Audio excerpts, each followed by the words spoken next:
ഈ പടം എല്ലാവർക്കും വേണ്ടി ഇറക്കിയ പടമല്ല. ഇത് ചില ഈ കുറച്ച് ടാർഗറ്റഡ് ഓഡിയൻസ് ഉണ്ട്. അതായത് ഈ പഴയ തനിമയുണ്ടല്ലോ പൊക്കി പിടിച്ചുകൊണ്ട് നടക്കണേ, അവർക്കുള്ളൊരു പടമാണ്. അതൊരു സീരിയൽ ലെവൽ മേക്കിങ്ങും. പടം തുടങ്ങുന്നത് ഒരു കൊച്ചു ഗ്രാമം. ധനുഷിന്റെ അച്ഛനായിട്ട് അഭിനയിച്ച പുള്ളി രാജ്കിരൺ വെളുപ്പിന് 3 മണിക്ക് എണീക്കുന്നു, കുളിക്കുന്നു, പിന്നെ കടയിലോട്ട് പോകുന്നു, ഇഡ്ഡലി ഉണ്ടാക്കുന്നു. അതാണ് പരിപാടി. പിന്നെ ഇത് കഴിക്കാൻ വേണ്ടിയിട്ട് പുള്ളിയുടെ ഒരു കൂട്ടുകാരനുണ്ട്. പുള്ളി എന്നും രാവിലെ വന്ന് അവിടെ നോക്കിയിരിപ്പാണ്. ആദ്യത്തെ ഫുഡ് ഈ പുള്ളിക്കാണ് കൊടുക്കുന്നത്, എന്നും മൂസിന് തട്ടാൻ വേണ്ടി. ധനുഷ് പുതിയ പുതിയ കാര്യങ്ങൾ ഇൻട്രൊഡ്യൂസ് ചെയ്യാൻ നോക്കുമ്പോൾ അത് നടക്കൂല. കാരണം ഈ രാജ്കിരൺ എന്ന് പറഞ്ഞ മറ്റേ പഴമയുടെ തനിമ നോക്കി നിൽക്കുന്ന ആളാണ്. ഇത് കണ്ട് മടുത്ത് ധനുഷ് എന്നിട്ട് നാട് വിടും. നാട് വിട്ടിട്ട് പുള്ളി പിന്നെ ബാങ്കോക്കിൽ ചെന്ന് വലിയൊരു ഇതാവും.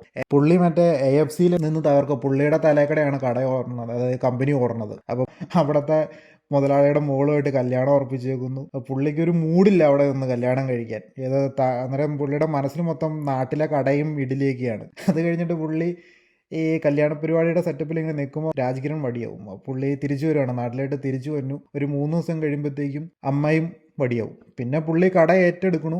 അതുവരെ ഈ കട, അതായത് നാട്ടുകാർക്കൊക്കെ പുള്ളിയോട് പുച്ഛാണ്. കാരണം പുള്ളി ചെറുപ്പത്തിൽ ഇവിടെ നിന്ന് പോയതാണ്, നാട്ടിനൊന്നും ചെയ്തിട്ടില്ല. അതുകൊണ്ട് പുള്ളിയുടെ തന്തയോടുള്ള ബഹുമാനം പുള്ളിയോടില്ല. പുള്ളി അപ്പനെ പോലെ ആവാൻ വേണ്ടി രാവിലെ എണീറ്റ് വന്നു, ഇഡ്ഡലി ഉണ്ടാക്കണു, നടക്കണമല്ല, കൈപ്പുണ്യം വന്നില്ല. കാരണം ഒരു എപ്പോഴും വന്ന് വിളിച്ച് കാണിക്കും. പുള്ളി ഓസിന് ഫുഡ് അടിക്കും, ടേസ്റ്റ് ഇല്ല എന്ന് പറയും. ഇതിങ്ങനെ പോയിക്കൊണ്ടിരിക്കണു.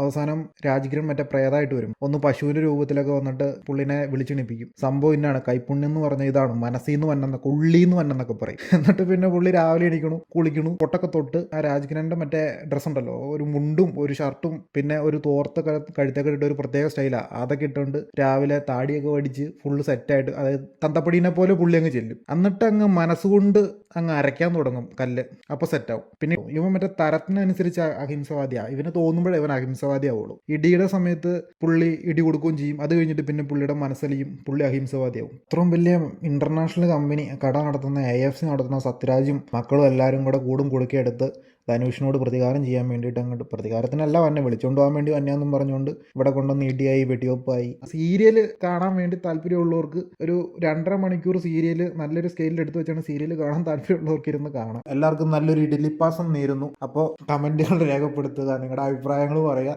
അപ്പോൾ ഓക്കെ, ബൈ. പിന്നെ അടുത്ത വീഡിയോ ആയിട്ട് കാണാം.